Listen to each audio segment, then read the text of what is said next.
ఎడారిలో సెలయేర్లు జూన్ 6వ తారీఖు. ప్రార్థనలు చేయుటకు మెలకువగా ఉండడి. 1 పేతురు 4వ అధ్యాయం 7వ వచనం. ప్రమాదాలు నిండిన ఈ ప్రపంచంలోకి ప్రార్థన లేకుండా వెళ్ళకండి. రాత్రివేళ ప్రార్థించడానికి మోకాళ్ళునితే మీ కనురెప్పల్ని నిద్రాభారం కృంగదీస్తుంది. రోజంతా కష్టపడి పనిచేశాను కదా అన్నది ఒక మంచి సాకు. ఆ సాకుతో ఎక్కువసేపు ప్రార్థన చేయకుండా లేచిపోతారు. మత్తుగా తృప్తిగా కళ్ళు మూసుకుంటారు. తెల్లారుతుంది. ఒకవేళ మీరు ఆలస్యంగా నిద్ర లేచేవారేమో. ఉదయకాలపు ధ్యానం చేయడం కుదరదు, లేదా హడావుడిగా ముగించేస్తారు. ప్రార్థన చేయడానికి మెలకువగా ఉండలేరా? మెలకువగా ఉండడాన్ని నిర్లక్ష్యం చేశారా? నిర్లక్ష్యం చేసి తప్పించుకునే ఉపాయం ఏదైనా ఉందా? నిస్సందేహంగా లేదు అని జవాబు చెప్పాలి. ఇలాంటి నిర్లక్ష్యానికి నిష్కృతి లేదు. ప్రార్థన చేయడం మానేశారు మీరు. అందుకు శిక్షణ అనుభవించాల్సిందే. మీ ఎదుట శోధన ఉంది. దాన్ని ఎదుర్కోవడానికి మీరు సిద్ధంగా లేరు. ఆత్మలో దోషినన్న భావం కదులాడుతున్నది. దేవునికి దూరంగానే తారట్లాడుతారు మీరు.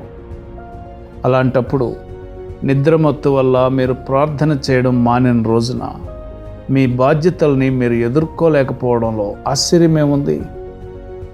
మత్తు వల్ల ప్రార్థనను ప్రక్కకు నెట్టిన క్షణాలను ఎంత ప్రయత్నించినా తిరిగి సంపాదించుకోలేము. దానివల్ల కొంత అనుభవం రావచ్చు, కానీ అప్పుడు ప్రార్థన చేసి ఉంటే ఆ క్షణాలు మనకు సంపాదించి పెట్టే శక్తి, తాజాదనం మనకెప్పటికీ దొరకవు.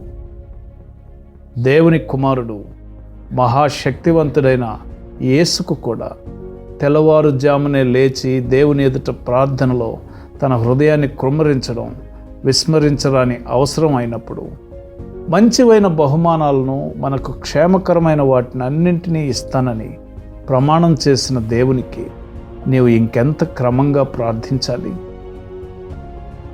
తన ప్రార్థనల ద్వారా యేసు తన జీవితమంతా ఏమి సమకూర్చుకున్నాడో మనకైతే తెలియదు. అయితే ఒక విషయం మాత్రం తెలుసు: ప్రార్థనా జీవితం పరమశక్తిగల జీవితం. ప్రార్థన లేని జీవితం ఆడంబరమైనదిగా కనబడవచ్చు. అలాంటి వాళ్ళు అటూ ఇటూ తిరుగుతూ హడావుడి చేస్తూ ఉండవచ్చు. అయితే అలాంటి వాళ్ళకి పగలు రాత్రి ప్రార్థించే వాళ్ళకి పోలికే లేదు. మన ప్రభు అయిన క్రీస్తు వలె తెల్లవారుజామునే లేచి ప్రార్థించే అనుభవాన్ని సంపాదించుకునే కృప పరిశుద్ధాత్మ దేవుడు నీకు అనుగ్రహించునుగాక. ఆమెన్.